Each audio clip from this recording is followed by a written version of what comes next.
بسم اللہ الرحمن الرحیم۔ السلام علیکم ورحمۃ اللہ وبرکاتہ۔ سوال: سردیوں میں بعض لوگ منہ پر مفلر لپیٹ کر نماز پڑھتے ہیں، ایسا کرنا کیسا؟ جواب: نماز میں ناک اور منہ چھپانا مکروہ تحریمی ہے، کیونکہ یہ مجوسیوں کی مشابہت ہے کہ وہ اپنی عبادت کے وقت میں ناک اور منہ چھپا لیتے ہیں۔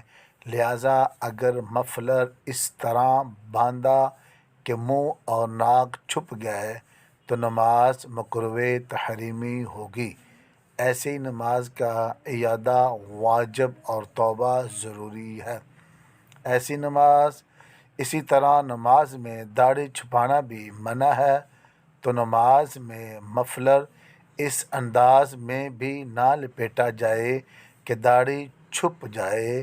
در مختار اور دیگر کتب فقہ میں نماز کے مکروہات تحریمی میں سے ایک بیان کیا گیا۔